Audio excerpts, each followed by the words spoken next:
हम सबको पता है कि बिग थ्री के अंदर सबसे अच्छी फीमेल कास्ट वाला एनिमे है वाटर ओवरफ्लो, सॉरी मेरा मतलब वन पीस। तो आज हम वन पीस की टॉप 10 स्ट्रॉन्गेस्ट फीमेल कास्ट को रैंक करने वाले हैं वर्स्ट टू बेस्ट। इस वीडियो के अंदर आपको बहुत कुछ जानने को मिलेगा, तो यार वीडियो को स्टार्ट करते हैं। नमस्कार मित्रों, मेरा नाम है ऑरेंज और चलो वीडियो को शुरू करते हैं। तो सबसे पहले नंबर 10 पर आती है मेरी प्यारी निको रॉबिन, मेरा मतलब निको रॉबिन, जो कि ओहारा की इकलौती सर्वाइवर है और अभी ये हमारे स्ट्रॉ हेड क्रू की एक आर्कियोलॉजिस्ट है और ये अकेली है जो पोनिग्लिफ की लैंग्वेज को समझ सकती है। इसकी पावर्स की बात करें तो इसने कहा है फ्लावर फूड, जिसकी वजह से ये अपनी किसी भी बॉडी पार्ट को कहीं से भी उगा सकती है, मतलब किसी भी बॉडी पार्ट को किसी भी सरफेस से निकाल सकती है। ये अपने आप की पूरी बॉडी को भी क्लोन कर सकती है, बस वो उसके रेंज में होना चाहिए और उसके क्लोन भी काफी ज्यादा पावरफुल होते हैं और इसी वजह से ये आती है नंबर 10 पर। और निको रॉबिन के पास दो बहुत बड़ी बड़ी एबिलिटी है। सॉरी, मैं उसकी बात नहीं कर रहा हूँ, गंदे बच्चे, मैं बात कर रहा हूँ उससे आती है फिशमैन कराटे। टाइम स्किप के बाद उसने फिशमैन कराटे सीखा था जो रिवॉल्यूशनरी आर्मी में काम कर रही थी। एक और चीज जो उसे पावरफुल बनाती है वो है उसका नया फॉर्म, जो भी अभी हमने वानो के अंदर देखा था, जो उसे और पावरफुल बनाती है। इसीलिए निको रॉबिन आती है नंबर 10 पर। नंबर 9 पे जो कैरेक्टर आती है उसका नाम है बेलो बैटी, जो कि एक कमांडर है ईस्ट आर्मी की रिवॉल्यूशनरी आर्मी में। इसने जो डॉल फ्रूट खाया है उसका नाम है कोबू कोबू नोमी, जिससे ये किसी को भी एनकरेज कर सकती है फाइट करने के लिए अपनी तरफ से। मतलब अगर ये आपको एनकरेज करेगी कि आपको अपने मैथ्स टीचर को खत्म कर देना है, तो आप के अंदर हिम्मत आएगी, आपके फिजिकल स्ट्रेंथ भी बदलेगी और आपके अंदर स्पिरिट आएगी कि मुझे अपनी मैथ्स टीचर को खत्म करना है। तो इसका जो डेवल फ्रूट है वो one of the most powerful devil fruits में से भी एक है। इसने इसका डेवल फ्रूट का यूज तब किया था जब लुलुशिया किंगडम पे पीच बियर्ड अटैक करने वाला था इसके सिटीजन्स पे, और इसने सारे सिटीजन्स को एनकरेज किया था कि आप तुम लड़ सकते हो, और पीच बियर्ड्स को बहुत बुरी तरीके से भगा दिया था, जिसके कारण ये one of the most powerful female character बन जाती है। अगर इसकी हाकी की बात करें तो ये ऑब्जर्वेशन और तो और ऑर्नामेंट हाकी दोनों का यूज कर सकती है। नंबर 8 पर जो फीमेल कैरेक्टर आती है उसका नाम है कटरीना डेवॉन। कटरीना डेवॉन अभी ब्लैक बियर्ड पायरेट्स के साथ काम कर रही है और यह है 6th शिप की कैप्टन।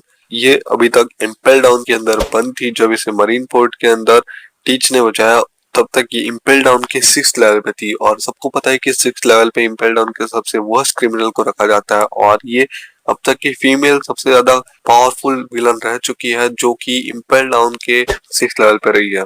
इसके डेवल फ्रूट की बात करें तो इसने डेवल फ्रूट खाया है इनो इनो नोमी mythical zoan type fruit model क्यूबिनो कित्सुनु। हम सबको पता है कि जो user mythical zoan type fruit खाता है उसकी फिजिकल एबिलिटी तो बढ़ ही जाती है, और इसका जो जोन टाइप फ्रूट है वो बहुत ज्यादा ताकतवर है, जो कि इसे 9 टेल्ड फॉक्स में कन्वर्ट होने की पावर देता है। और इसकी फिजिकल एबिलिटी की बात करें तो वो भी ज्यादा है, और ये अपने भाले से किसी को भी खत्म करके रख सकती है, जो कि इसने अपने वाइट बेड के ऊपर भी यूज किया था। हालांकि वाइट बेड तब बहुत ज्यादा कमजोर था, तब घायल था, और तो और इसने सेनगोकू और वाइट बेड के दोनों के शॉक से भी थोड़ी थोड़ी बच पाई है, जो इसकी पावर को दर्शाती है कि ये एक प्रोमिनेंट फीमेल कैरेक्टर। नंबर 7 पे जो फीमेल कैरेक्टर आती है उसका नाम है शार्लेट स्मूदी। ये बिग मॉम पायरेट्स के अंदर आती है और ये बिग मॉम की 14 डॉटर और 35th चाइल्ड है। ये 3 स्वीट कमांडर में से आती है और ये सेकंड नंबर पे सबसे ज्यादा स्ट्रॉन्गेस्ट है, मतलब काटाकोरी के बाद ये बहुत ज्यादा स्ट्रॉन्ग है और इसकी बाउंटी भी काफी ज्यादा हाई है, जिससे हम इसके पावर का अंदाजा लगा सकते हैं। और उसने एक डेवल फ्रूट भी खाया है जिसका नाम है शिवो शिवनोमी।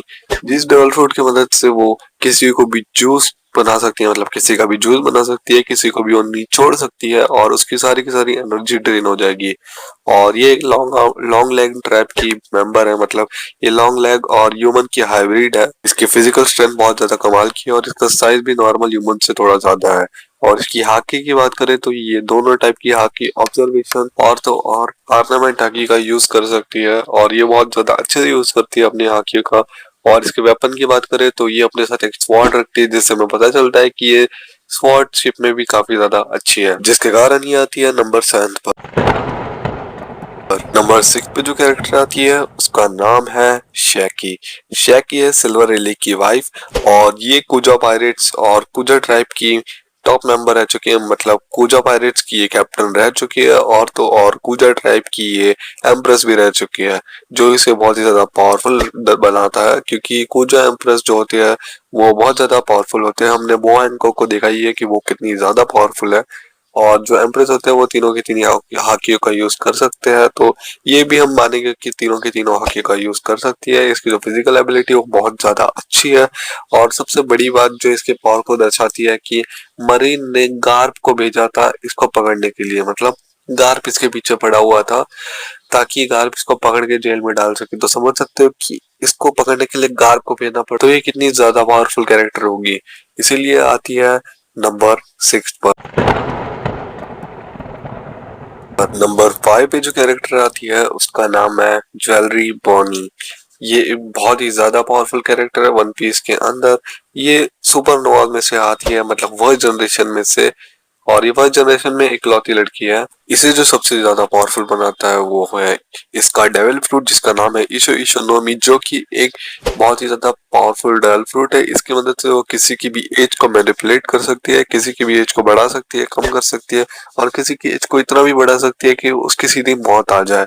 और अभी अभी हमें इसकी एक और चीज के बारे में पता चला है, इसके एक और पावर के बारे में, कि किसी की भी एज को अल्टरनेट टाइमलाइन में बदल सकती है। मतलब अगर ये ऐसा कोई टाइमलाइन सोचे जिसके अंदर गार्प बहुत ज्यादा कमजोर है, और ये गार्प और बूढ़ा बना दे, जिस टाइमलाइन के अंदर गार्प बहुत ज्यादा कमजोर है तो गार्प बहुत ज्यादा कमजोर बन जाएगा। ये इतनी ज्यादा पावरफुल है। ये जो इमेजिनेशन की ताकत है ये इस डेविल फ्रूट और बॉनी को ब्रोकन बनाती है। पर बॉनी अभी सिर्फ 12 साल की लड़की है, तो वो इस डेविल फ्रूट को उतने अच्छे से यूज नहीं कर पाती। और इसी से याद है कि वो 12 साल की लड़की है, पर वो हमें दिखती इतनी बड़ी है क्योंकि वो अपने डाल फ्रूट का यूज करके अपना आप को थोड़ा बड़ा बना देती है। और इसकी जो कॉम्बैट बैटल है वो भी बहुत ज्यादा अच्छी है। और अभी अभी हमने देखा है कि ये निका में भी ट्रांसफॉर्म हो सकती है। स्पॉइलर अलर्ट यार, मैं बस आपको इतना बता रहा हूँ कि बॉनी अभी strongest One Piece female character भी बन सकती है। बाकी तो देखते हैं यार, 12 साल की बच्ची से आप और क्या ही एक्सपेक्ट करोगे, उसने वैसे भी बहुत कुछ सहा है।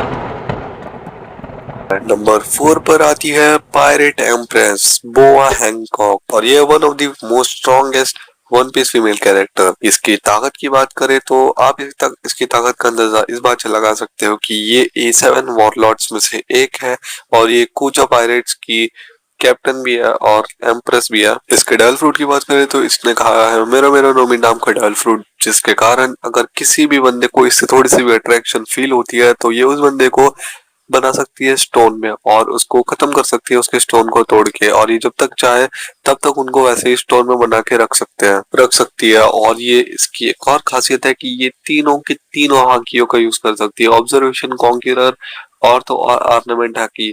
हम सबको पता है कि कॉन्क्यूरर हाकी कितनी रेयर है और कितने कम लोग इसको यूज कर सकते हैं, और उन कम लोगों में से एक है हमारी वो हैंकॉक, जिसके कारण नंबर 4 पे सबसे ज्यादा स्ट्रॉन्गेस्ट फीमेल कैरेक्टर है। नंबर 3 पे जो कैरेक्टर आती है उसका नाम है यामाटो। यामाटो का अभी अभी हमने वानो आर्क के अंदर देखा है, और हम सबको पता है कि ये कितनी ज्यादा पावरफुल है। इसने काइडो से लड़ाई की है।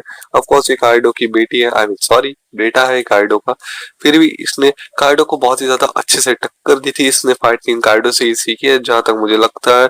और इसके पास एक डेविल फ्रूट भी है जिसका नाम है इनो इनोनोमी मॉडल ओकोचिनोमो वाकिमी, जो इसे अलाउ करता है एक वुल्फ के अंदर बदलने में और वुल्फ ह्यूमन फॉर्म मतलब कि हाइब्रिड फॉर्म में बदलने में, जो कि इसे बहुत ज्यादा पावरफुल बनाते हैं। ये एक जोआन टाइप डेविल फ्रूट है जिससे हमें पता है कि जोआन यूजर अपनी फिजिकल एबिलिटीज में एनहांस हो जाता है, और इसकी फिजिकल एबिलिटी पहले से बहुत ज्यादा है क्योंकि ये काइडो की बेटी है, और ऊपर से जोआन टाइप फ्रूट खाने के बाद इसकी फिजिकल एबिलिटी इसकी और भी बढ़ जाती है। और मजे की बात तो यह है कि ये तीनों टाइप की हाकी का यूज कर सकती है, कॉन्करर, आर्नामेंट और ऑब्जर्वेशन, जो कि इसे और भी ज्यादा पावरफुल बनाती है। इसने एक एडमिरल के साथ भी लड़ाई की है, जो कि हमने देखा था उसे थोड़ी बहुत टक्कर दे ही पा रही थी, इसीलिए आती है नंबर 3। नंबर सेकंड पे जो फीमेल कैरेक्टर आती है उसका नाम है सुरु। सुरु एक वाइस एडमिरल है मरीन में, जो कि बहुत ही ज्यादा पावरफुल है। आई मीन पावरफुल थी उसके प्राइम में, जो कि गार्प और सेनगोकू के लेवल की थी लगभग, मतलब उनके साथ काम किया करती थी। तो हम उससे अंदाजा लगा सकते हैं कि वो कितनी ज्यादा पावरफुल है। वो एक बहुत ही ज्यादा इंटेलिजेंट मरीन है जिसके सब लोग इज्जत करते हैं और बहुत सारे लोग इससे डरते हैं। जैसा कि हमने देखा था कि डोफ्लेमिंगो इसकी शिप को देखकर डर गया था। उसने कहा था कि अरे यार ये अभी क्यों आ गए, मतलब वो इनसे भिड़ना नहीं चाहता था क्योंकि ये बहुत ही ज्यादा पावरफुल कैरेक्टर है। इसने एक डेल फ्रूट भी खाया जिसका नाम है वोचू वोशो नोमी, जिससे ये किसी की भी धुलाई करके रख सकती है, मतलब ये किसी को भी कपड़ा बना सकती है और उसको टांग सकती है कहीं पे भी। ये डेल फ्रूट है, मतलब पावरफुल है। और ऑफ कोर्स इसने ज़ेनगोकू और गार्प के साथ भी काम किया है, तो जिससे हम इसका अंदाजा लगा सकते हैं कि ये कितनी ज्यादा पावरफुल कैरेक्टर है। और ये तीनों टाइप की हाकियों का भी यूज कर सकती है, और इसकी फिजिकल एबिलिटी भी काफी ज्यादा अच्छी है जब ये प्राइम में थी।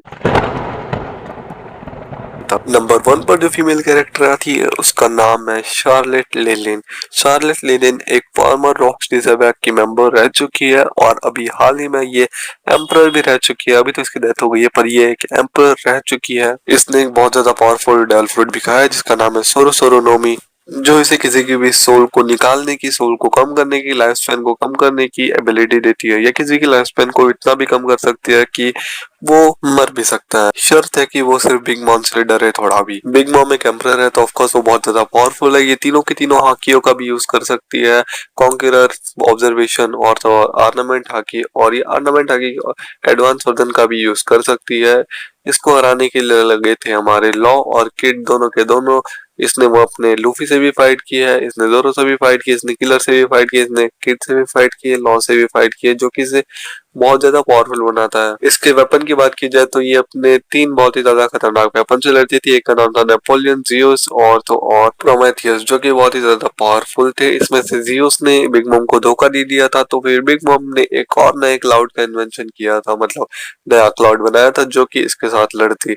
ये तीनों के तीनों वेपन अपने आप में जिंदा है जिसे बिग मॉम ने बनाया है, और ये बहुत ही ज्यादा ताकतवर है। बिग मॉम की जो फिजिकल स्ट्रेंथ है वो भी बचपन से ही बहुत ज्यादा खतरनाक है। ये काइडो के साथ भी फाइट किया कर सकती थी, जिससे आप समझ सकते हो कि ये कितनी ज्यादा पावरफुल है। तो यार यही थी आज की रैंकिंग वीडियो। आपको मजा आया होगा तो यार प्लीज वीडियो को लाइक कर देना और थोड़ा सा यार चैनल को सब्सक्राइब कर देना। और अगर आपको देखना है कि top 10 most beautiful female character in One Piece, तो आपको क्लिक करना होगा राइट। और अगर आप सोशल मीडिया पे थोड़े से भी रहते हो तो आपको पता होगा कि गियर 6 की बात अभी बहुत ज्यादा चल रही है मार्केट में। तो इस वाले वीडियो के अंदर मैंने गियर 6 को बहुत अच्छे से एक्सप्लेन किया है। तो चलो यार मिलते हैं।